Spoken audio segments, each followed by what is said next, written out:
Quais são os desafios da direita no mundo e quais são os desafios para Portugal e para o Porto? E faço a mesma pergunta ao Miguel Macedo, está bem? Esta é para vocês os dois. Tira a batata quente para mim, não é? Muito bem.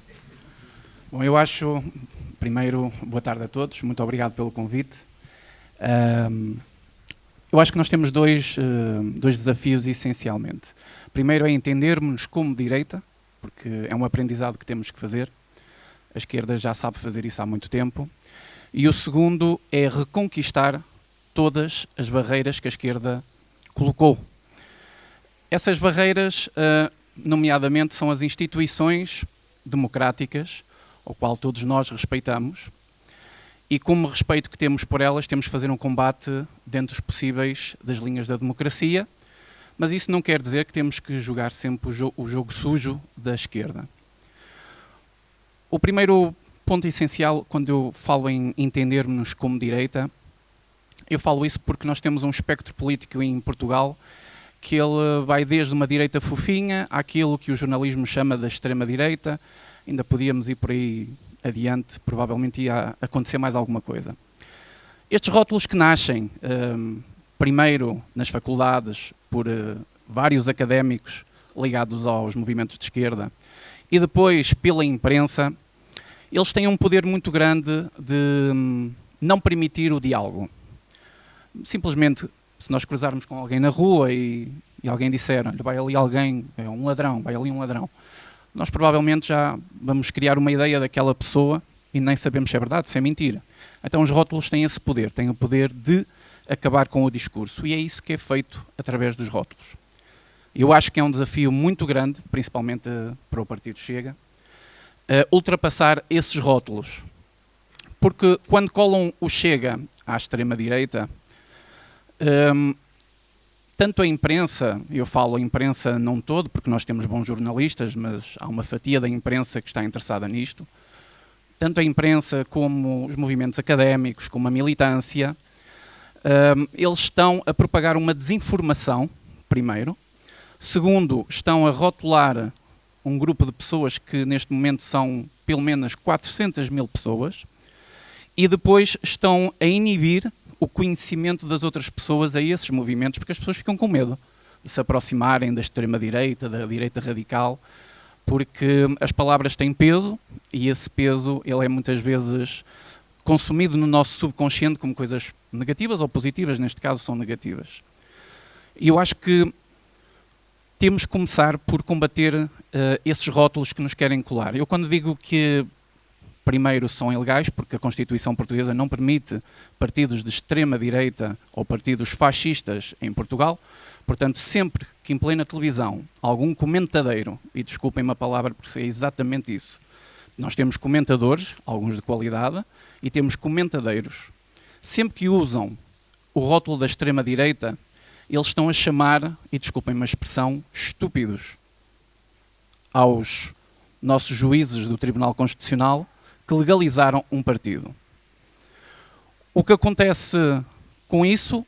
Nada, absolutamente nada. A desinformação continua e uma palavra dita, seja, ou uma frase, seja verdade, seja mentira, ela acaba por tornar-se como um vírus na sociedade, pois é muito difícil combater isso. Eu acho que este é o primeiro desafio que nós temos de fazer como direita, porque de facto existem movimentos de extrema-direita que eles são perigosos e que têm que ser combatidos, até por nós próprios, que somos de direita, somos democráticos, somos acima de tudo conservadores, e depois temos que também entender que existe uma direita que eles não pensam como nós, mas eles também podem ser necessários para este combate político. E não é pela diferença de um ou outro aspecto mais ideológico ou até mais político que temos que descartá-los. Agora, quando eles nos descartam a nós, utilizando a mesma narrativa que a imprensa usa, porque são escravos do politicamente correto, nós aí temos que demonstrar que eles estão errados e eles é que têm que escolher o caminho. Ou aliam-se à esquerda, ou então propaguem outro tipo de política, mas que não rotulem aquilo que é verdadeiramente a direita em Portugal, pelo menos de há 50 anos, no nosso país.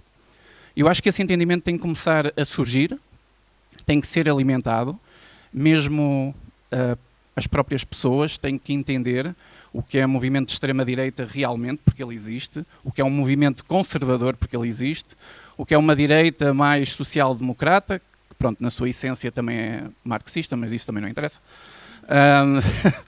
Vamos considerar que seja direita, e temos que nos entender, pelo menos no que é possível nas leis da democracia, que é necessário haver uma união da parte da direita, desta direita democrática, para vencer um inimigo que está bastante à frente.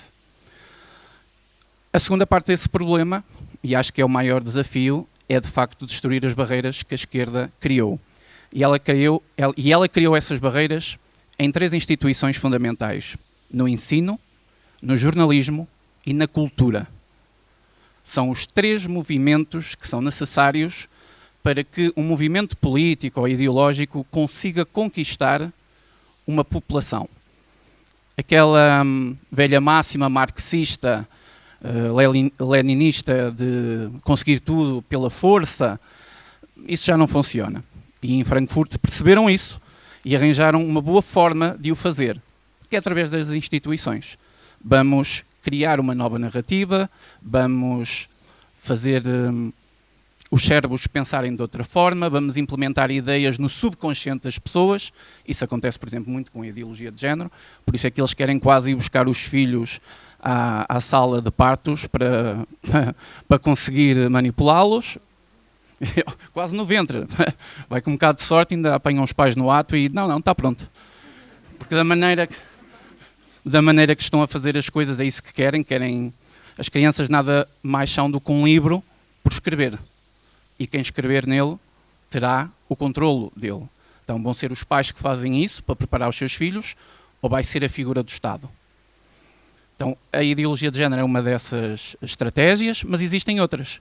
E nós temos, como conservadores, perceber onde é que estão esses movimentos e conseguir, não digo invadi-los, mas conseguir combatê-los com as nossas ideias, com a nossa filosofia, porque as nossas ideias, a nossa filosofia, no mundo, pelo menos depois da Revolução Francesa, foram talvez, não digo talvez os únicos, mas dos projetos políticos que melhor funcionaram do mundo.